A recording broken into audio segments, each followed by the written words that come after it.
mursalin wa ala umul dunya waddin wassalatu wassalamu ala asrofil anbiya wal mursalin wa ala alihi wa sahbihi ajmain. Amma ba'du. Yang terhormat Bapak Haji Muniruddin SAGM MPD selaku Kepala Madrasah Aliyah Negeri 2 Kota Cilegon. Yang saya hormati para Wakil Kepala Madrasah Aliyah Negeri 2 Kota Cilegon. Yang saya hormati Kepala TU beserta jajarannya. Yang saya hormati Bapak dan Ibu Dewan Guru Madrasah Aliyah Negeri 2 Kota Cilegon. Dan yang berbahagia adik-adik peserta Matsama tahun 2021.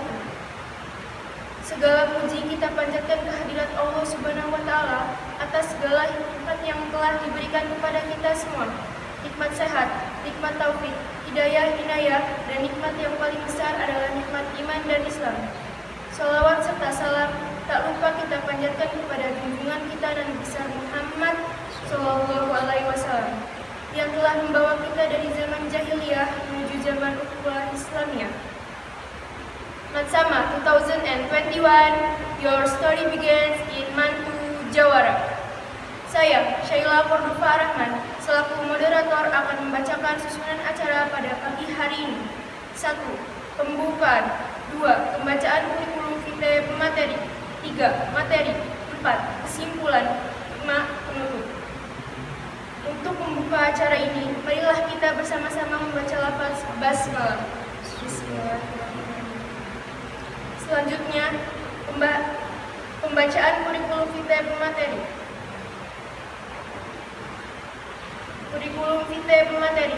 Nama: Wahyudi SPDI MPD. Tempat tanggal lahir: Serang, 25 September 1991. NIP 190952019031008. Jenis kelamin laki-laki. Pendidikan terakhir S2. Pangkat golongan penata muda garis miring 3A. Jabatan Guru Madrasah Aliyah Negeri 2 Kota Cilegon. Alamat kantor Jalan Keseraman, lingkungan Bujang Gadung, Kelurahan Rawa Arum, Kecamatan Grogol, Kota Cilegon. Telepon rumah 0819-117-5859. Alamat rumah lingkungan Ciwado Tengah. Pengalaman pendidikan SDN Grogol 2, MTS Al-Khairiyah Pabuaran, Man Pulau Merak. S1 IAIN Sultan Maulana Hasanuddin Banten. S2 Untirta. Pengalaman organisasi: kedua, Ketua Ikatan Mahasiswa Cilegon IAIN, Sekretaris Umum Lembaga Dakwah Kampus. Moto hidup: Do the best. Cilegon, 4 Juli 2021. Wahyudi SPDI MPD ditandatangani.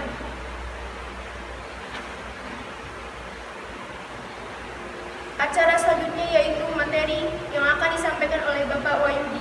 Kepadanya Pak Wahyudi dipersilakan. Assalamualaikum warahmatullahi wabarakatuh.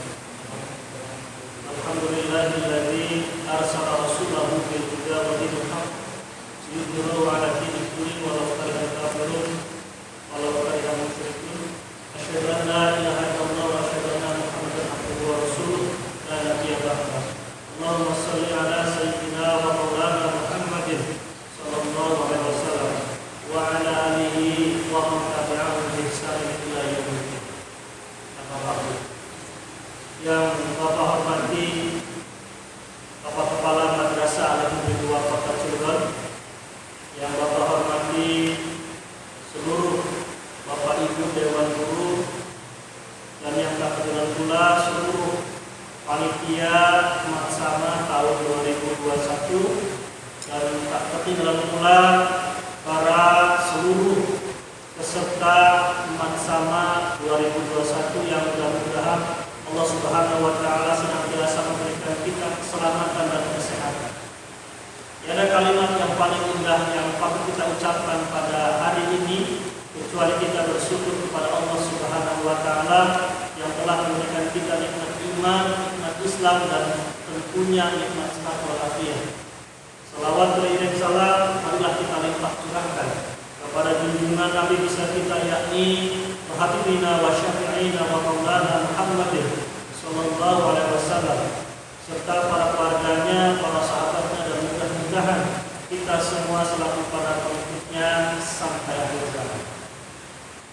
Para peserta bersama yang Bapak cintai, sebelum Bapak mulai acara atau materi tentang moderasi beragama dan wawasan kebangsaan, terlebih dahulu Bapak menghimbau kepada seluruh anak-anak yang Bapak cintai agar senantiasa kita hidup dalam tentunya mengutamakan kesehatan dan senantiasa menerapkan protokol kesehatan, yaitu dengan memakai masker, mencuci tangan, kemudian menjauhi kerumunan, dan tentunya senantiasa memanjatkan doa kepada Allah Subhanahu wa Ta'ala agar kita senantiasa diberikan perlindungan, diberikan kesehatan, dan diberikan keselamatan.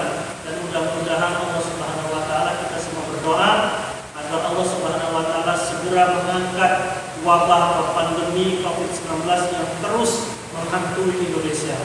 Terlebih dalam minggu-minggu ini Indonesia mengalami lonjakan yang kedua yang begitu dahsyat, yang ini mungkin di luar perkiraan banyak orang, tetapi nyata dan faktanya kita hari ini menyaksikan bahwa rumah sakit seluruh hampir baik di Provinsi Banten, di Serang maupun di Kota Cilegon ini hampir terisi oleh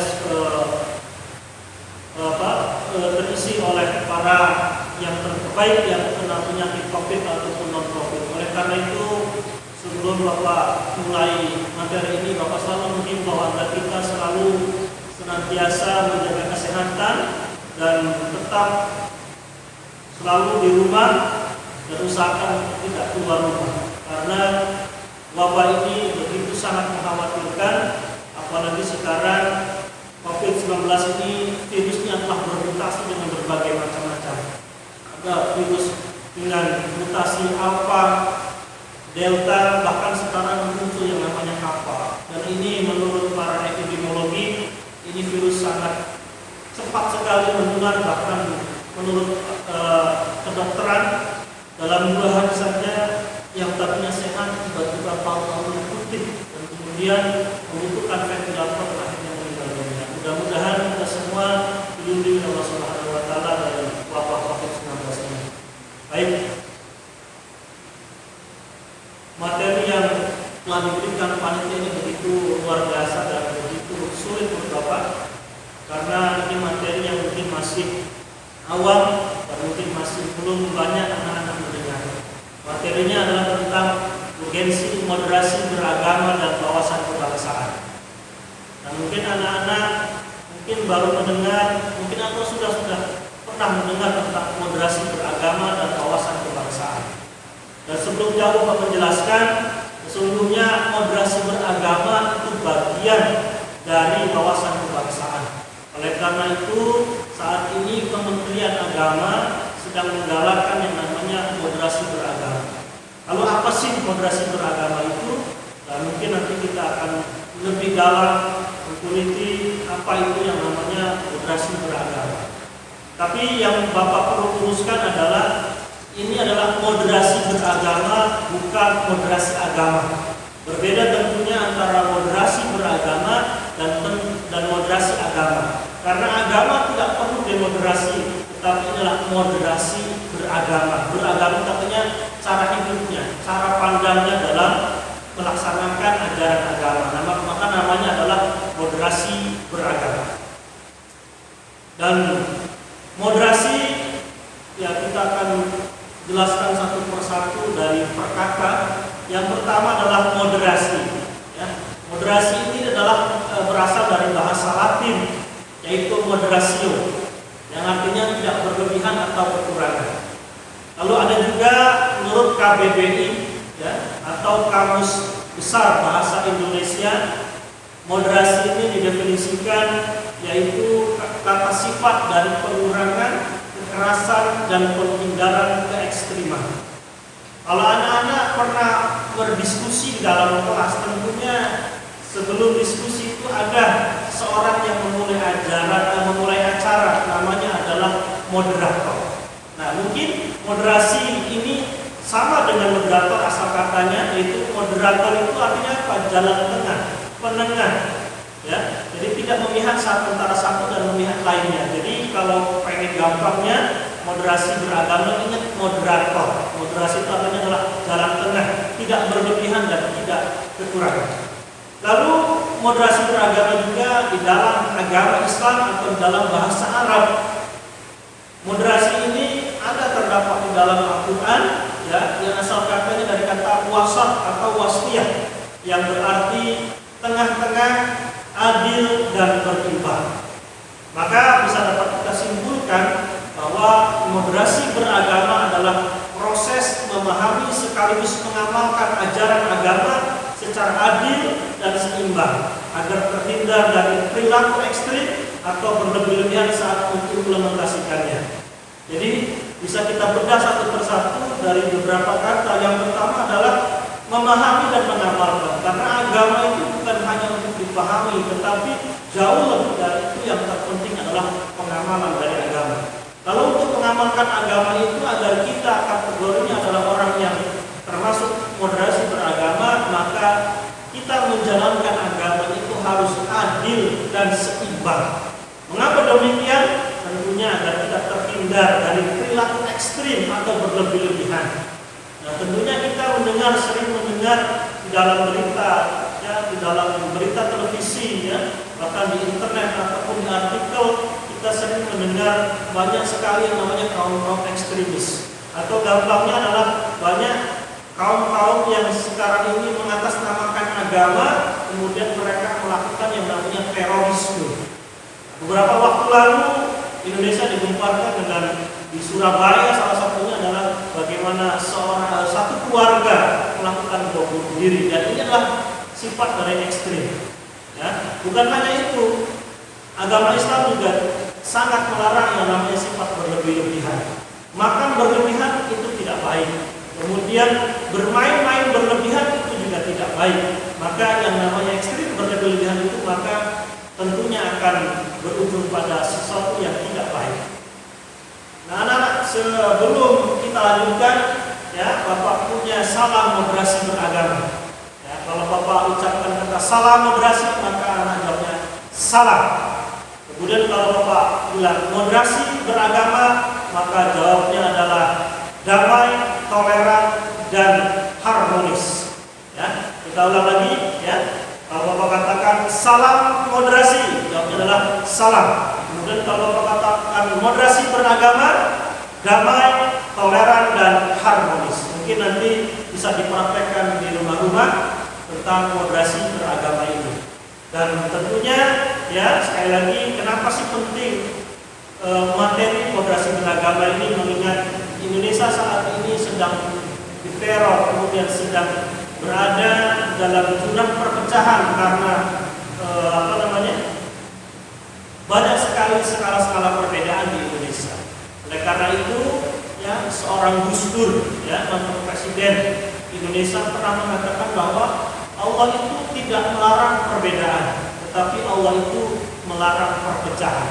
Oleh karena itu, ya, kita sebagai orang Islam tentunya harus mewujudkan, ya, bagaimana kita menerima sikap dari suatu perbedaan.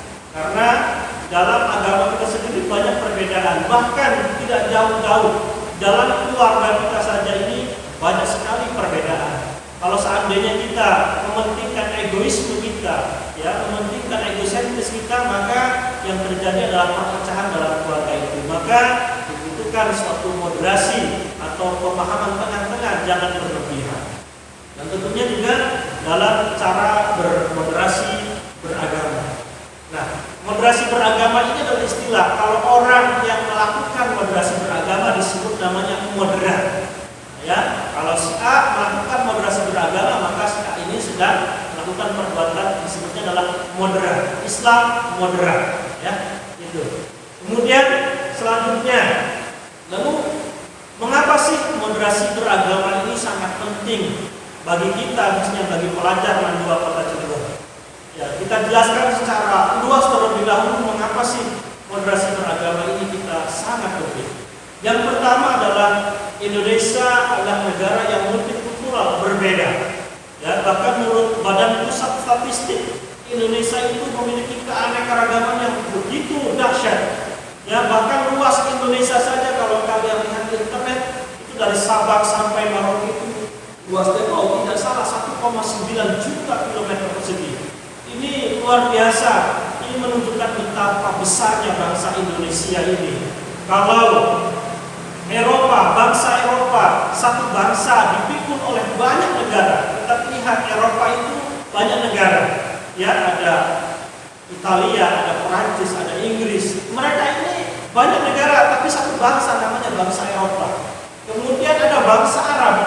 Bangsa Arab ini, ya, bangsanya satu Arab, tapi negaranya banyak. Ada Arab Saudi, ada Qatar, ada Kuwait, ada Libya, dan lain sebagainya.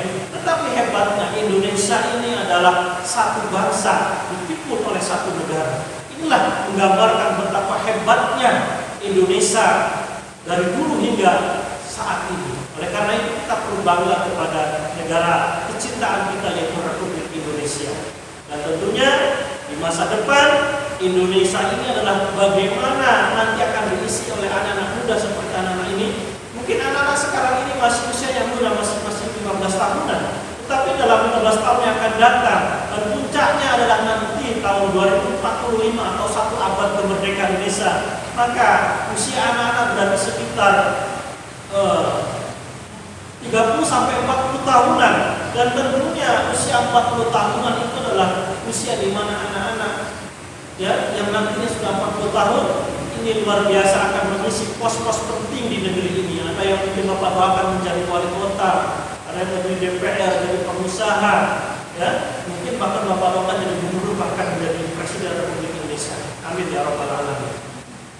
Ya, menurut Badan Pusat Statistik, Indonesia saja saat ini memiliki 1.340 suku. Dan ini luar biasa. Dari Sabang sampai Merauke jumlahnya 1.340 suku. Bahkan macam bahasa persatuan kita adalah bahasa Indonesia. Tapi jangan lupakan bahasa daerah Indonesia ini, ya, kalau tidak salah itu tercatat sebanyak 652 macam bahasa daerah. Dan tentunya ini sangat mengkhawatirkan dan sangat mengembirakan dan sangat menyenangkan tentunya dengan keanekaragaman baik suku, bahasa, bahkan agama Indonesia saja saat ini banyak perbedaan. Ada agama Islam, ada agama Hindu, ada Buddha, ada Kristen, kemudian ada Konghucu, kemudian ditambah lagi dengan kepercayaan, ya, kepercayaan yang ini diakui secara undang-undang Indonesia dan dilindungi oleh negara apapun bentuk kepercayaannya. Maka melihat dari segala perbedaan ini, tentunya kita harus belajar kepada para founding father kita, para pendiri bangsa kita.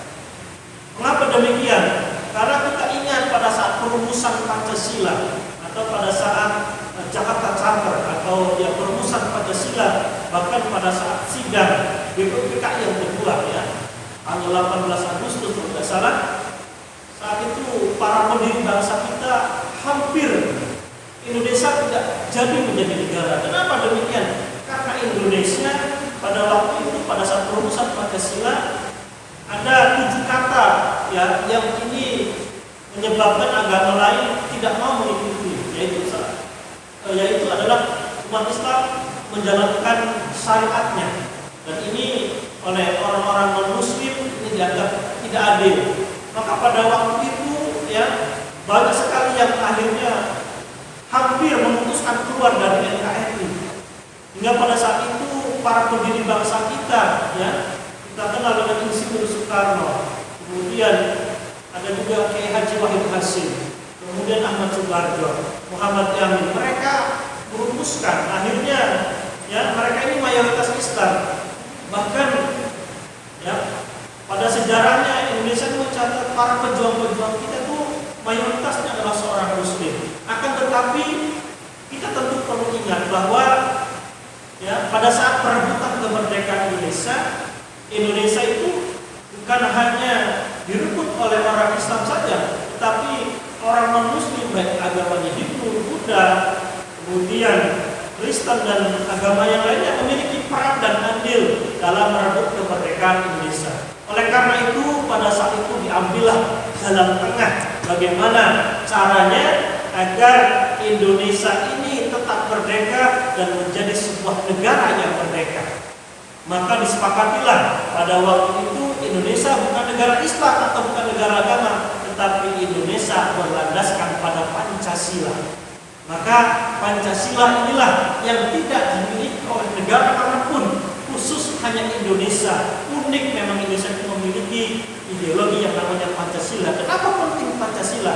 Karena di dalam Pancasila ini ya terangkum dari segala perbedaan. Dan dengan Pancasila ini akhirnya merangkul segala perbedaan Islam, agama Hindu, agama Buddha, agama Islam, agama Kristen. Mereka bersepakat akhirnya untuk mewujudkan Indonesia menjadi negara yang merdeka. Oleh karena itu kita perlu bangga kepada para pendiri bangsa kita. Seandainya pada waktu itu para pendiri bangsa kita egois, tidak mau mengalah, maka mungkin sampai detik ini Indonesia mungkin tidak akan pernah menjadi sebuah negara yang merdeka.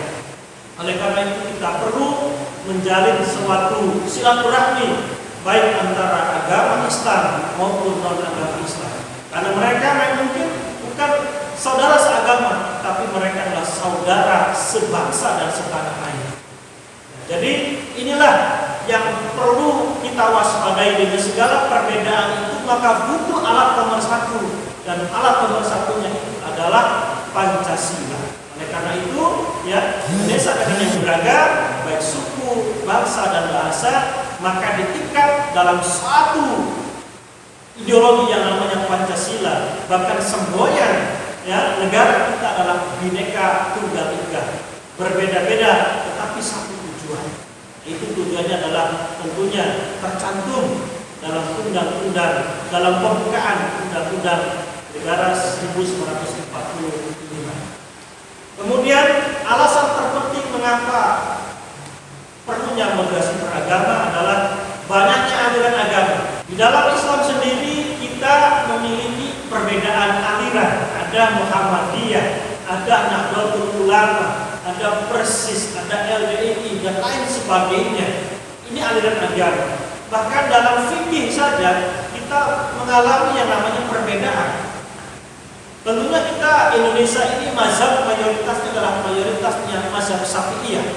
Tetapi jangan lupakan bahwa Indonesia atau agama Islam di dunia ini memiliki 4 mazhab. Ada mazhab Syafi'iyah, ada Malikiyah, ada Hanafiyah. Kemudian yang terakhir mazhab Hambaliyah. Nah, Indonesia sebagai negara yang mayoritasnya Syafi'iyah, tentunya dalam praktek ibadahnya memiliki perbedaan. Ya. Tentunya sebagai contoh antara Muhammadiyah dengan Nahdlatul Ulama. Ya, Nahdlatul Ulama kalau sholat subuh itu pakai kunut. Ya. Dan Muhammadiyah ya tidak pakai kunut. Maka alasan memakai kunut dan tidak memakai kunut ini jangan menjadi suatu alasan untuk bahan perdebatan. Ya. Karena ya mau kunut silahkan, mau tidak kunut pun silahkan. Yang salah itu yang tidak sholat subuh. Kemudian selain itu ada juga tradisi kita di Indonesia ini ada yang namanya tahlilan. Ya, kalau Nahdlatul Ulama ya mayoritas di kampung-kampung kita pakai tahlilan. Tapi ada sebagian saudara muslim kita juga yang tidak memakai tahlilan. Lalu jangan sampai karena gara-gara tahlilan akhirnya ribut sedulur, ribut sebatur. Nah ini yang tidak diinginkan tentunya oleh para pendiri bangsa kita. Kita boleh berbeda, yang penting akidah kita sama. Kalau dalam agama Islam maka akidahnya yang penting kita adalah akidahnya sebagai orang Islam. Allah sebagai yang kita sembah dan Muhammad adalah sebagai nabi kita dan Al-Quran sebagai kitab kita. Maka kalau persamaan itu sama, maka itu adalah suatu keharusan. Dan kalau seandainya terdapat perbedaan dalam praktek ibadah, maka ini tidak menjadi perdebatan dan tentunya ini bukan menjadi sesuatu yang memutus tali silaturahmi. Ya, karena Indonesia memang beragam dan dalam agama Islam sendiri saja beragam. Oleh karena itu kita harus menghormati yang namanya keberagaman.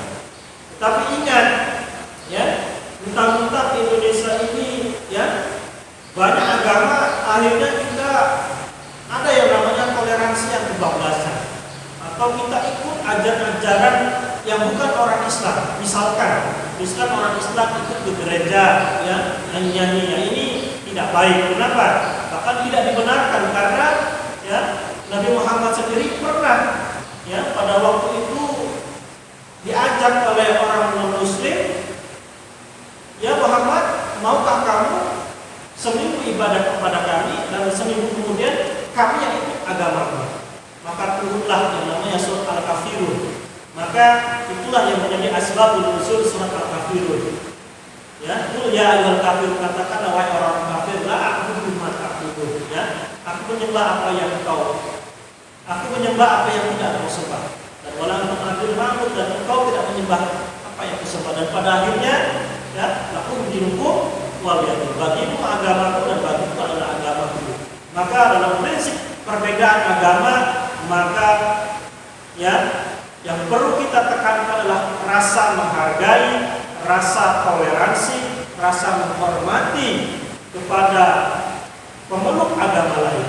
Tidak usah ikut-ikutan. Dengan kita menghormati, tidak mengganggu, tidak menyebabkan kericuhan agama lain, itu saja sudah cukup kita sebagai orang yang toleransi dalam negara ini.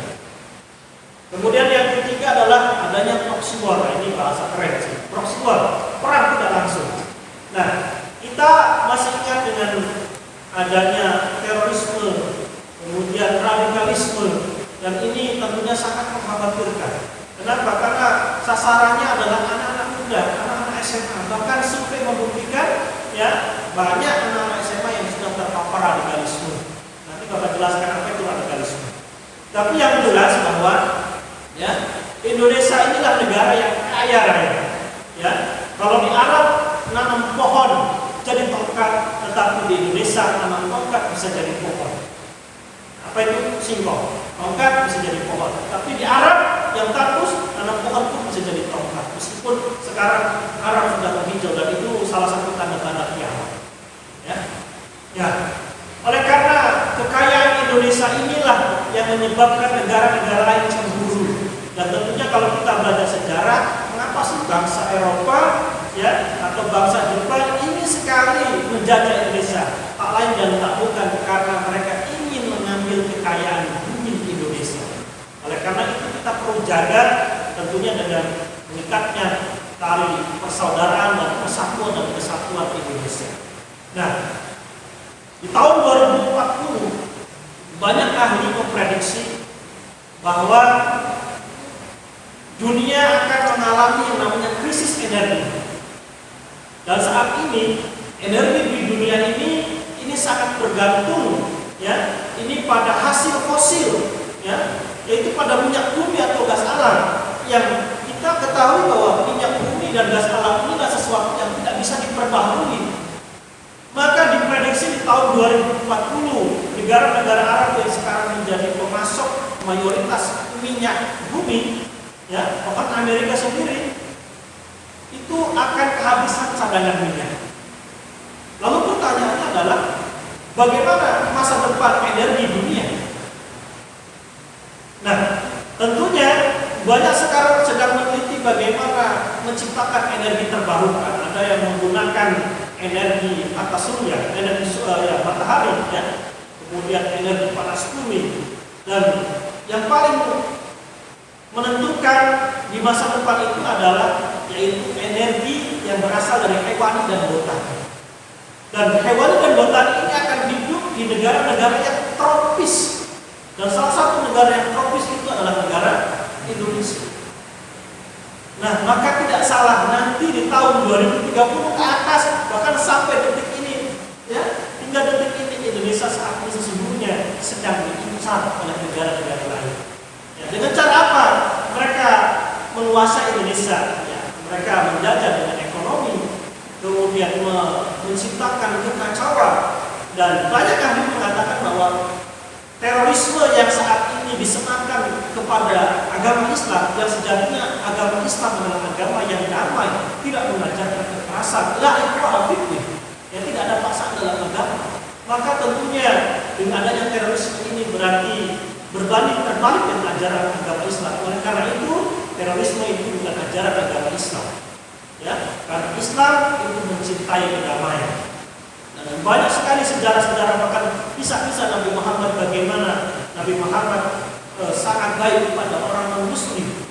Ya, maka oleh karena itu perlu kita ambil hikmahnya dan kita ambil pelajarannya tentang bagaimana cara berbaik kepada agama orang-orang yang beragama non-Muslim. Nah, lalu selanjutnya adalah negara-negara yang ingin menguasai Indonesia itu ingin menciptakan kerusuhan sehingga diharapkan Indonesia itu seperti Uni Soviet. Ya, Uni Soviet itu kalau tidak salah runtuh pada tahun 1991. Ya, dan itu dulu negara yang sangat besar.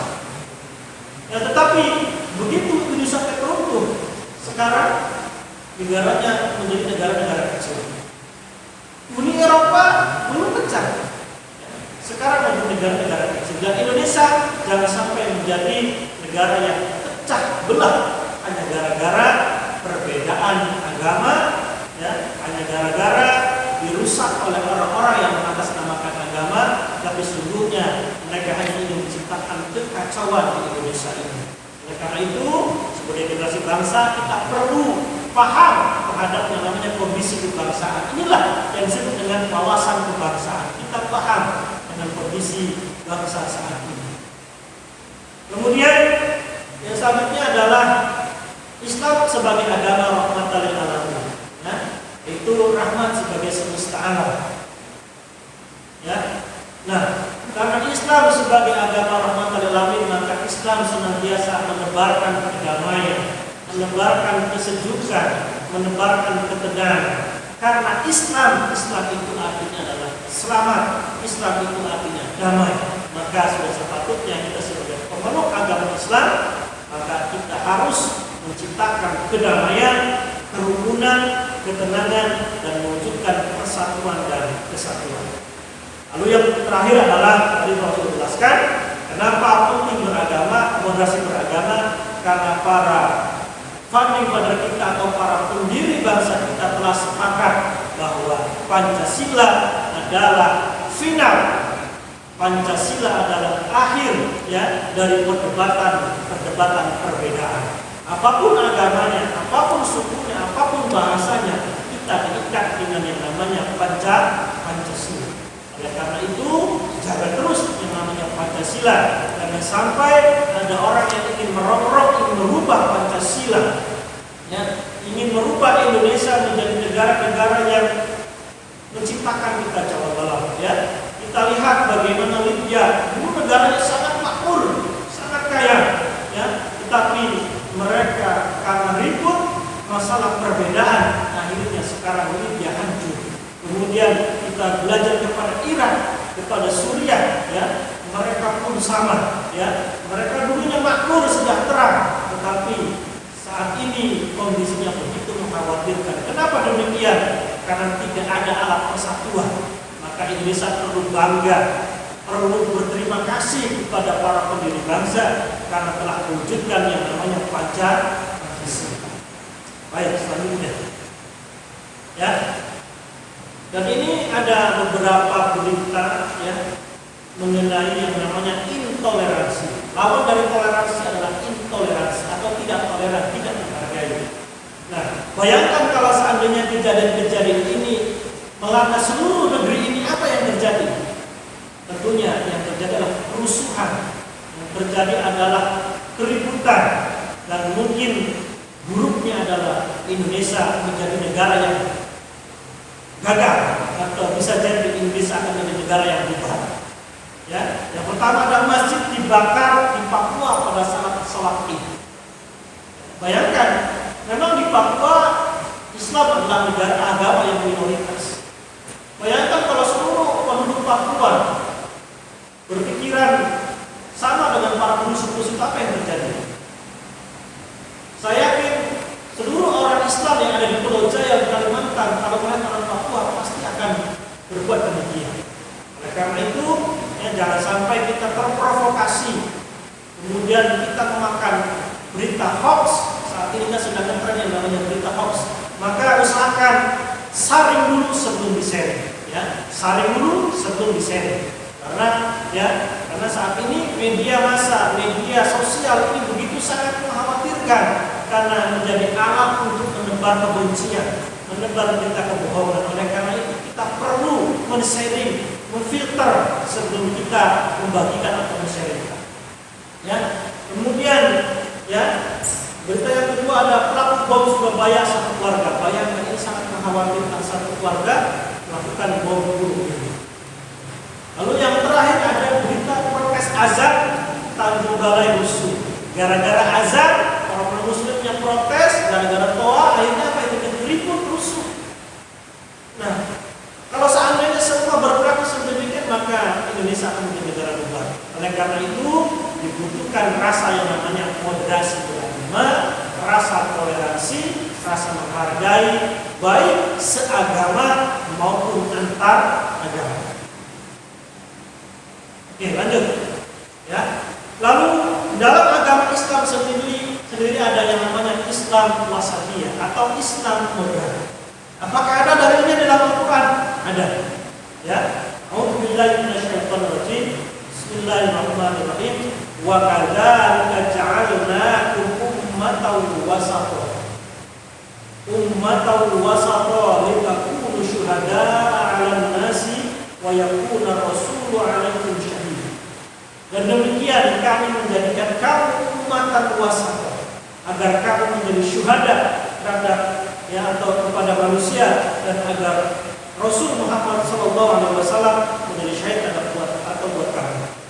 Nah, tentunya wasat di sini adalah adil dan seimbang, tengah-tengah. Ya, dilanjut. Ya, nah mengapa demikian? Karena umat Islam adalah agama yang menjadi rahmatan lil alamin, maka senantiasa menebarkan kedamaian. Kemudian berikutnya adalah ada konsep ukhuwah Islamiyah dalam konsep wasatiyah, ya, atau konsep persatuan dalam Islam atau dalam pandangan Islam atau dalam pandangan orang yang melakukan moderasi beragama. Yang pertama adalah ukhuwah Islamiyah. Apa sih ukhuwah Islamiyah? Yaitu persatuan, atau persaudaraan sesama muslim. Ya. Apapun mazhabnya, mau Syafi'iyah, mau Hambaliyah, selama mereka agamanya Islam, selama mereka masih menyembah Allah, maka mereka adalah saudara kita dalam seagama. Maka hadis Nabi mengatakan bahwa umat Islam itu bagaikan bangunan.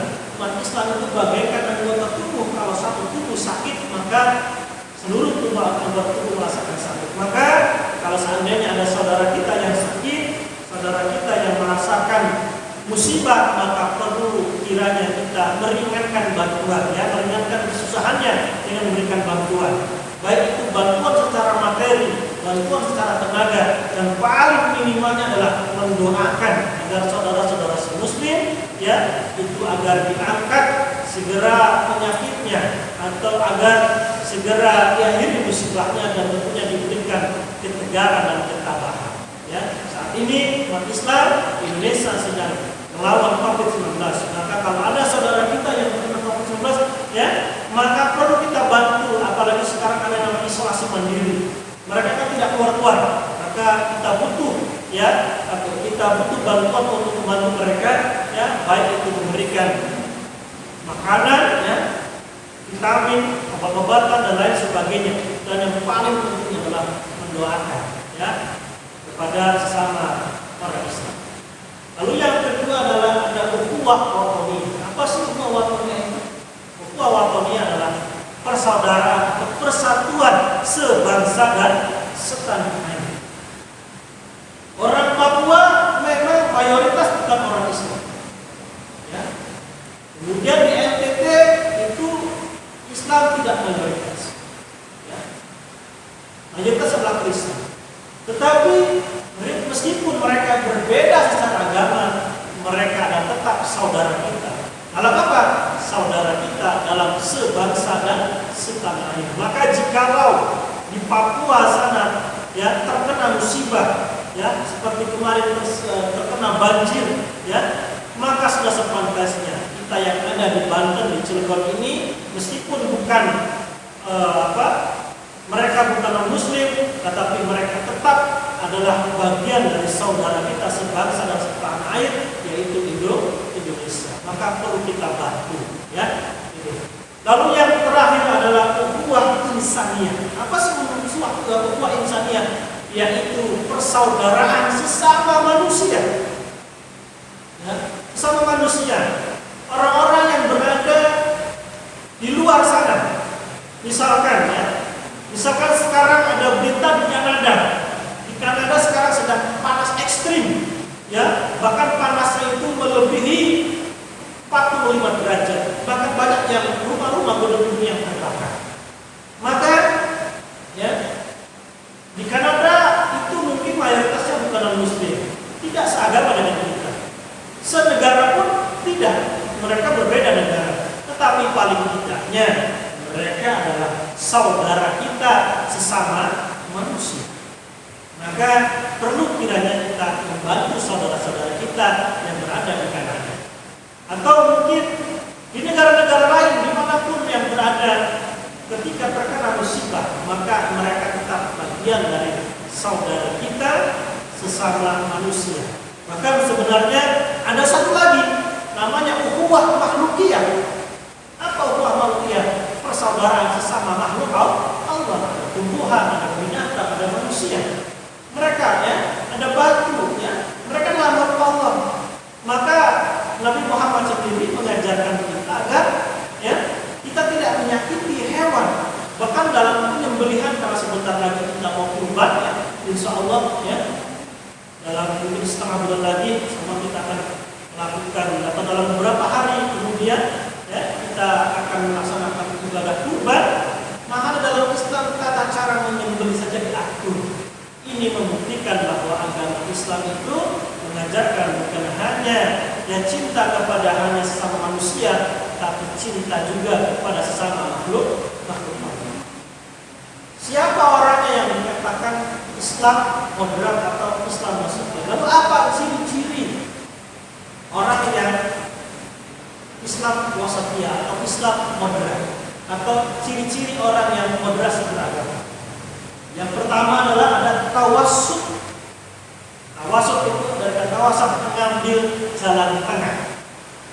Misalkan kalau ada saudara kita berdebat, ya, memperdebatkan masalah rububiyah, maka kita sebagai orang yang bermoderasi beragama, maka sudah sepantasnya kita berdiri di tengah, memisahkan, ya, dan memberikan pemahaman kepada mereka bahwa, ya, Allah itu tidak melarang perbedaan, tetapi Allah melarang perpecahan. Ya. Maka kata Gus Dur, semakin tinggi ilmu seseorang, maka semakin tinggilah toleransinya terhadap perbedaan. Maka, ya, ketika kita belajar kepada Rasulullah, ketika mendirikan negara Madinah atau ketika hijrah, ya, dari Mekah ke Madinah, yang dilakukan Nabi Muhammad pada saat hijrah ke Madinah apa? Pertama adalah mendirikan masjid, ya. Kemudian yang kedua adalah mempersaudarakan antara kaum Ansar dan kaum Muhajirin. Kaum Muhajirin itu adalah kaum yang berasal dari Mekah atau muhajir orang yang hijrah. Sementara kaum Ansar, ya, adalah penolong, yaitu penduduk Madinah. Mereka dipersaudarakan. Kenapa? Karena mereka saudara sesama muslim. Kemudian yang ketiga adalah yang dilakukan Nabi Muhammad adalah membentuk suatu piagam atau perjanjian namanya piagam Madinah. Ini dan piagam Madinah itu, ya, itu ditandatangani dan disepakati bukan hanya oleh orang Islam, tetapi oleh orang Nasrani, oleh orang Yahudi. Mereka sepakat, ya, yang kurang lebihnya isinya intinya adalah kalau seandainya Madinah diserang atau diganggu oleh orang luar, maka bersepakatlah apapun agamanya maka harus melindungi yang namanya Madinah. Dan ini menjadi rujukan kita di Indonesia. Apapun, ya, agamanya, apapun perbedaannya, kalau seandainya Indonesia disakiti oleh orang luar atau Indonesia dirusak oleh orang luar, maka perlu kiranya kita menjadi bagian orang yang membela NKRI. Ya, gitu. Kemudian yang kedua adalah tawazun atau seimbang. Orang Islam itu atau orang yang itu harus seimbang. Seimbang dalam hal apa? Ya, seimbang dalam mengatur waktu, seimbang dalam ibadah, seimbang dalam bermasyarakat. Ya, kalau ada waktunya belajar, ya belajar. Kalau ada waktunya ibadah, ya ibadah. Kalau ada waktunya gotong royong, ya gotong royong. Kalau ada perlu kiranya, misalkan bermusyawarah, maka perlu bermusyawarah. Itulah orang yang tawazun, seimbang. Ya, bukan hanya seimbang dari segi IQ ataupun SQ. Ya, jadi orang Islam itu ya harus seimbang dalam segala hal. Ya, jadi wayahnya ibadah, ya ibadah. Wayahnya mencari uang. Ya, jangan sebaliknya ibadah, ya mencari uang itu kalau diniatkan untuk ibadah maka akan menjadi pahala karena sejatinya ya setiap yang perbuatan seorang muslim kalau diniatkan itu karena Allah maka itu menjadi nilai ibadah. Jangan kebablasan ya.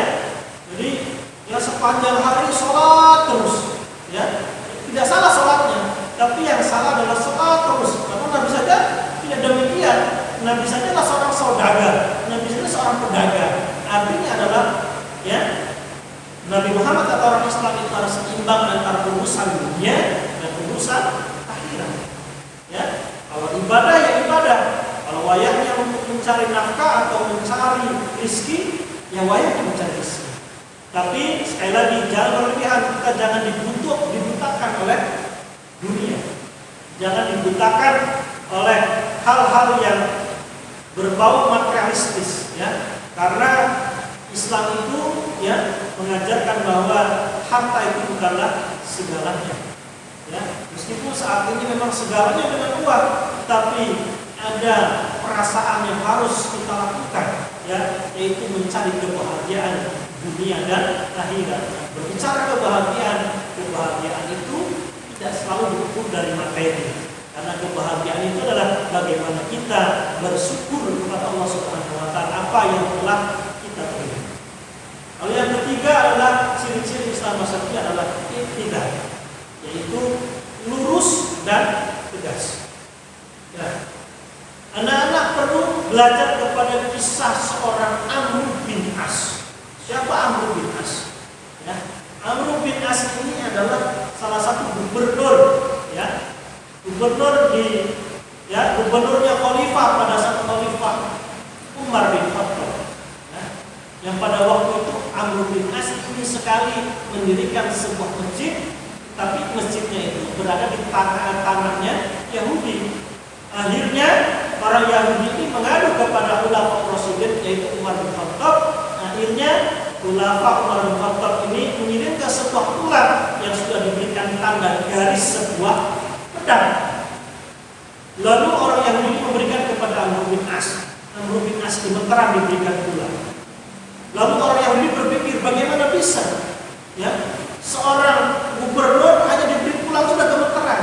Ternyata ya ada sebuah pesan di balik sebuah tulang itu yang diberikan garis, yang garisnya itu diukir dari sebuah pedang Nabi Muhammad. Apa itu? Yaitu agar bertegak luruslah ya dalam mengambil keputusan. Dan ingat ya bahwa jangan menggunakan kesewenang-wenangan, mentang-mentang gubernur akhirnya berbuat sewenang. Ini tidak dibenarkan dalam Islam. Akhirnya singkat ceritanya ya orang Yahudi tadi menang melawan Amr bin As dan akhirnya masjidnya tidak jadi diberdirikan, yang sudah dibangun dibongkar. Tapi apa yang terjadi? Yang terjadi ternyata Allah memberikan hidayah kepada orang Yahudi ini. Akhirnya apa? Umat orang Yahudi ini masuk Islam. Gara-gara apa? Gara-gara keadilan dan ketegasan Umar bin Khattab. Hingga akhirnya ya masjid yang tadi sudah dibubarin akhirnya dibangun kembali. Inilah indahnya Islam. Yaitu ya senantiasa berbuat lurus dan tegas. Katakan kalau itu adalah hak, ya katakan hak. Kalau itu batil maka katakan batil. Kalau itu katakan salah ya salah. Kalau katakan itu benar ya katakan benar. Mencontek itu adalah sesuatu yang salah. Ya. Maka katakan bahwa mencontek adalah perbuatan salah. Lalu yang keempat adalah tasamuh, yaitu toleransi. Toleransi itu ada apa? Menghargai, menghormati, ya, kemudian tidak mengganggu umat yang lain atau umat selain Islam. Maka di Indonesia ini saat ini, ya, kita ini perlu, ya, menekankan atau menunjukkan sikap toleransi. Kenapa? Karena Indonesia memiliki perbedaan-perbedaan. Lalu yang kelima adalah musawah, yaitu persamaan. Ya, undang-undang, ya, pasal 27 mengatakan bahwa kita ini adalah warga negara yang sama kedudukannya di mata hukum dan negara. Maka dalam Islam pun, ya, perlu menanamkan yang namanya sikap persamaan. Bahkan ketika kita sholat, ya, ketika kita sujud, semua kepala berada di tanah, semua kepala mencium tanah. Ya, mau presiden, mau tukang becak, mau pengemis, ketika sholat mereka sujud, mereka mencium tanah. Ini menunjukkan bahwa Islam memandang yang namanya persamaan. Maka lawan dari persamaan ini, ya, lawan dari persamaan ini tentunya adalah membeda-bedakan. Ya. Nah, maka jangan sampai kita menjadi orang-orang yang membeda-bedakan. Kaya, miskin, cantik, jelek itu relatif. Ya. Oleh karena itu, ya, perlu kiranya kita menanamkan sikap persamaan derajat pada setiap manusia, baik itu orang Islam maupun non-Muslim. Lalu yang selanjutnya adalah islah atau reformasi. Nah, saat ini Islam ini ketinggalan zaman. Teknologi saat ini dikuasai oleh orang-orang non-Muslim, orang-orang Barat. Padahal, ya, beberapa abad yang lalu Islam begitu hebat, hampir menguasai sepertiga dunia. Bahkan kemajuan di bidang teknologi, di bidang arsitektur, di bidang ekonomi, di bidang sains ini diakui oleh dunia. Tapi kenapa sekarang terkena bongkar? Karena saat ini, ya, orang Islam terlalu bergantung, ya, kepada orang-orang Barat. Oleh karena itu sudah saatnya, ya, kalian sebagai pelajar Muslim, ya, dalam 10 tahun yang akan datang, dalam 20 tahun yang akan datang, kamu harus punya visi bagaimana caranya, ya, memajukan Indonesia, memajukan orang Islam, dan tentunya adalah bagaimana mengangkat harkat derajat orang Muslim di mata. Maka dibutuhkan yang namanya reformasi. Apa reformasi itu? Ya, ya, merubah dengan cara, ya, dengan cara yang benar. Dengan cara yang benar bagaimana? Ya, merubahnya itu baik merubah secara mindset berpikirnya, merubah perilakunya, ya, bahkan merubah visi ke depan atau cita-cita ke depan sebagai orang Islam. Lalu yang selanjutnya ada syura atau musyawarah. Pancasila sila keempat, ya, menekankan bahwa kerakyatan yang dipimpin dalam hikmah kebijaksanaan dalam permusyawaratan perwakilan. Kalimat musyawarah ini unik, ada di dalam Al-Quran, tetapi hanya di Indonesia. Ya.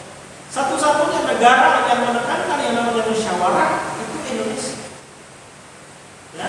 Kenapa perlu musyawarah? Karena kita banyak perbedaan, beda kepala, beda isi, maka dibutuhkan yang namanya musyawarah untuk mencapai kata mufakat. Kampung kita atau nanti kalian terjun dalam organisasi sekolah, ya, baik di OSIS, di Pramuka, di PMR atau lain sebagainya, maka kamu akan merasakan bagaimana rasanya perbedaan berpikir, perbedaan ide, perbedaan cara pandang. Maka disitulah pentingnya bermusyawarah. Maka kalau seandainya di kampung kita terjadi perbedaan, maka yang dikedepankan adalah asas musyawarah. Lalu yang ke-8 adalah aulawiyah atau mendahulukan yang prioritas. Dalam Islam, dalam beribadah, ada hukumnya wajib, ada hukumnya sunnah, ada hukumnya makruh, ada hukumnya haram.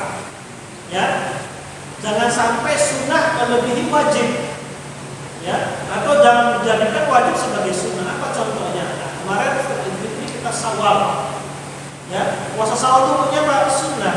Tapi kalau seorang perempuan yang punya hutang di bulan Ramadan, maka yang perlu diganti bukan Syawalnya dulu, tapi yang diganti adalah kodonya dulu, puasa hutang selama bulan Ramadan dulu, baru selesai melanjutkan yang namanya puasa Syawal. Nah, inilah pentingnya kita menjaga prioritas, mendahulukan prioritas mana yang terlebih dahulu. Nah, anak-anak sekarang Bapak tantang, ya, silakan kalian tulis, ya, 100 impian dalam 20 tahun yang akan datang. Tulis, ya, 100 impian. Saya ingin menjadi hafizah, saya ingin menjadi pengusaha mebeler. Tulis 100 impian itu. Atau saya ingin haji bersama orang tua, saya ingin umroh, atau saya ingin ke Inggris, mau ke Paris, terserah. Tulis 100 impian itu, kemudian tulis impian itu dan tempel di dinding kamar kamu, ya. Kenapa perlu itu? Karena kita perlu yang namanya motivasi hidup, ya. Karena hidup itu jangan berpikir bagaimana nanti, tapi berpikirlah nanti bagaimana, ya. Nanti Bapak kenalkan, apalagi saat ini kalian ini sedang berada di sebuah zaman yang begitu mengkhawatirkan. Kenapa? Depan kalian ini ada fenomena mendasar. Yang pertama ada namanya bonus demografi. Apa itu bonus demografi? Nah, bonus demografi adalah suatu keadaan usia muda jauh lebih banyak dibandingkan usia anak-anak atau tua. Yang itu artinya anak muda, ya, di Indonesia ini secara tingkat persaingannya begitu ketat, ya. Dan saat ini Indonesia sudah memasuki yang namanya bonus demografi. Dan puncaknya katanya itu sampai puncaknya nanti tahun 2027, puncak bonus demografi. Yaitu usia muda, rentang usia 17 sampai 60 tahun atau usia produktif itu jauh lebih banyak penduduknya di Indonesia ini. Mungkin sampai 70%. Bayangkan, usia muda ini kan usia mencari kerja. Bayangkan kalau seandainya selama mereka mencari kerja sementara tempat pekerjaannya sedikit, apa yang menjadi pengangguran. Maka jangan sampai kalian nanti lulus dari manual tersebut ini menjadi pengangguran. Kenapa? Karena kalian tidak siap, karena kalian tidak punya motivasi hidup, karena kalian tidak punya impian di depan. Maka catat dan tulis itu. Lalu yang selanjutnya fenomenanya adalah fenomena yang namanya revolusi industri 4.0. Apa itu revolusi industri 4.0? Mungkin di lain waktu Bapak akan jelaskan. Apa itu revolusi industri 4.0? Ya, revolusi industri 4.0 itu adalah, ya, yaitu digitalisasi, otomatisasi, ya, kemudian seluruh pekerjaan itu digantikan robot, dan ada juga yang namanya artificial intelligence. Apa itu kecerdasan buatan? Hari ini kalau kalian lihat tol dalam 10-5 tahun yang belakang banyak sekali penjaga tol yang kasih karcis, tapi sekarang sudah tidak ada. Kenapa? Sudah digantikan yang namanya dengan kecerdasan buatan atau artificial intelligence. Bayangkan, sudah banyak penduduknya, usia mudanya bersaing dengan manusia, tetapi ternyata kalian bukan hanya bersaing dengan manusia, tapi bersaing dengan robot, bersaing dengan kecerdasan buatan. Ini begitu sangat mengkhawatirkan dan tentunya menjadi tantangan tersendiri kalian di masa depan.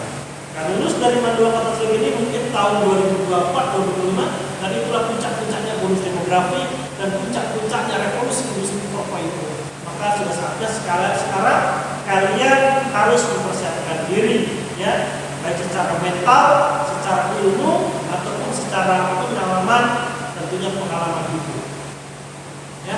Itu. Lalu yang selanjutnya adalah tawar wa itikar, dinamis dan inovatif.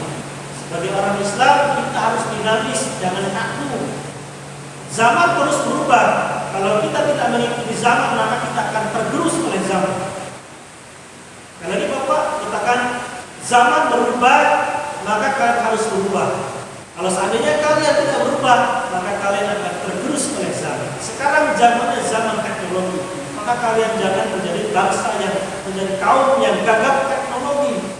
Ya, kamu harus menguasai teknologi karena di masa depan teknologi, digitalisasi ini ini akan menjadi kunci keberhasilan kalian dalam hidup di dunia maupun di akhirat. Ya. Nah, bahkan di masa depan 5 tahun sampai 10 tahun yang akan datang banyak pekerjaan yang sekarang ada, tapi 5 tahun yang akan datang ini akan menghilang. Kalau kalian bercita-cita menjadi pegawai bank, dalam 3 tahun 5 tahun yang akan datang akan banyak sekali pemecatan pegawai bank. Kenapa? Karena mereka sudah digantikan oleh mesin, oleh robot dan kecerdasan buatan. Kalau kalian bercita-cita kerja di pabrik, hari ini pabrik masih mungkin menggunakan manusia, tapi dalam beberapa tahun yang akan datang, pabrik akan digantikan oleh robot dan kecerdasan buatan, dan itu artinya akan mengurangi tenaga manusia. Yang artinya apa? Menciptakan pekerjaan. Maka kita harus berpikir dinamis, harus memiliki inovasi, memiliki kreativitas. Ya, apalagi kita bersaing dengan manusia, tapi bersaing dengan robot dan kecerdasan buatan. Bahkan hari ini kita menyaksikan, Bapak ingat ketika mengajar 5 tahun yang lalu kepada siswaman bahwa ke depan pendidikan itu akan berubah, separuh di sekolah, separuh di rumah. Dan ternyata ya prediksi Bapak itu datang begitu cepat. Lalu Bapak prediksi 2030, tapi ternyata datang begitu cepat dengan pandeminya COVID-19 ini ya. Yang tadinya belajar di sekolah sekarang nggak bisa. Kenapa? Karena mengedepankan teknologi sekarang. Dan itu artinya kalau kamu tidak menguasai teknologi, maka kalian akan tergilas oleh zaman. Maka kuasailah teknologi. Dan orang yang Islam berat itu adalah orang yang memiliki karakter dinamis dan inovatif. Lalu yang terakhir adalah hadir atau berkeadaban. Yang beradab, ya. Syekh Abdul Qadir Jailani pernah mengatakan, saya lebih hormat atau lebih memuliakan orang yang beradab dibandingkan orang yang berilmu. Kenapa? Karena kalau kita berilmu tapi tidak beradab, setan itu ilmunya lebih tinggi dibandingkan manusia. Tapi mereka tidak beradab. Maka yang paling penting kita adalah kita memiliki adab dan beradab. Baik, terakhir ya, indikator moderasi beragama. Terus ya. Ya, terakhir ini indikator moderasi beragama. Apa sih indikator? Apa sih yang dikatakan kalau kita itu moderasi beragama? Yang pertama adalah komitmen kebangsaan. Bapak sudah jelaskan bahwa Pancasila, NKRI, undang-undang itu adalah harga mati. Maka kita harus komitmen terhadap 4 pilar kebangsaan itu. Ya, ingat 4 pilar kebangsaan. Ya, ya, biar gampang ingatnya. Jadi PBNU, Pancasila, B-nya Bhinneka Tunggal Ika, N-nya adalah NKRI, U-nya adalah Undang-Undang 1945. Itu kita harus komitmen terhadap kebangsaan. Itu disebutnya namanya 4 pilar kebangsaan. Lalu yang kedua adalah toleransi. Yang sudah menjelaskan indikator dari moderasi beragama adalah toleransi, yaitu menghargai, kemudian menghargai, menghormati agama, antar agama maupun seagama. Lalu yang ketiga adalah anti kekerasan. Ya, kita lihat sekarang ini banyak sekali orang-orang melakukan kekerasan. Ujung-ujungnya apa? Ujung-ujungnya nanti dilaporkan polisi. Ya, kemudian ya, kekerasan itu bukan hanya kekerasan fisik, kekerasan verbal, ada juga kekerasan psikis. Kalau kamu menebar kebencian, menebar hoax, itu namanya kekerasan dalam bentuk verbal atau verbal. Maka sekarang sudah ada yang namanya undang-undang ITE. Kamu diancam lebih dari 4 tahun penjara kalau sampai kalian melakukan pelanggaran undang-undang ITE. Atau kamu melakukan kekerasan, memukul teman hanya gara-gara berbeda. Ya, apalagi sampai bacok-bacokan. Nah, ini tentunya ini tidak sesuai dengan ajaran Islam. Maka indikator moderasi beragama adalah anti terhadap kekerasan. Karena Islam adalah agama yang. Dan terakhir adalah akomodatif terhadap budaya lokal. Kalau seandainya di kampung kamu ada muludan, nah, muludan itu adalah budaya lokal. Ya, mungkin di Jakarta, di Papua, di Kalimantan nggak ada muludan. Tapi di Banten, khususnya di Cilegon, di Serang ini ada yang namanya muludan. Dan muludan itu adalah salah satu adalah budaya atau kearifan lokal. Muludan itu apa intinya? Intinya adalah mengingat hari kelahiran Nabi Muhammad SAW dengan memperbanyak salawat dan zikir. maka kita harus menerima. Kalau ada adat dan budaya selama tidak berseberangan dengan ajaran Islam, maka kita boleh melakukan itu. Tapi kalau adat atau ritualnya itu berseberangan dengan Islam, contohnya misalkan ada adat nyembah pohon, nah ini berarti kan tidak sesuai dengan ajaran Islam, maka kita tolak. Tapi kalau adatnya itu sesuai ya, atau tidak berseberangan dengan Islam, maka kita boleh melakukan dan kita harus menghargai. Kalau kita melakukan ya lakukan, tapi kalau kita tidak melakukan, maka cukup kita melihat saja. Ya, dan mungkin ya. Ya, itu saja mungkin yang Bapak bisa sampaikan mengenai moderasi beragama. Lebih lanjutnya nanti kita akan diskusi mungkin di kelas ya. Mungkin nanti akan bertemu dengan Bapak ya. Kalau ada pertanyaan mungkin bisa lewat WA atau mungkin bisa lewat lainnya ya. Atau mungkin nanti ketika belajar boleh bertanya, dan kebetulan Bapak mengajar akidah akhlak dan materi moderasi beragama ini ada pada pelajaran akidah akhlak ya. Sekali lagi ya, kita harus mendukung dan harus mengimplementasikan yang namanya moderasi beragama. Sekian, terima kasih. Mohon maaf kalau ada kata-kata yang salah, dan kalau seandainya ada kata atau data yang salah silakan di cross check ya. Karena mungkin Bapak hanya manusia biasa yang pengetahuan atau daya ingatnya terbatas. Sekali lagi, ihdinas shiratal mustaqim. Wallahu a'lam. Wassalamualaikum warahmatullahi wabarakatuh. Terima kasih kepada Bapak Ibu yang telah menyampaikan materinya. Selanjutnya yaitu kesimpulan. Kesimpulannya adalah melalui moderasi beragama dan wawasan kebangsaan, mari jaga persatuan kesatuan negara Republik Indonesia ini yang telah diperjuangkan dengan penuh pengorbanan oleh para ulama, tokoh agama, dan para pahlawan kita. Acara yang terakhir yaitu penutup. Alhamdulillah, kita sudah berada di penghujung acara. Saya Syaila Qodova Rahman selaku moderator pamit undur diri. Mohon maaf atas segala kekurangan dan ketidaknyamanannya. Wassalamualaikum warahmatullahi wabarakatuh.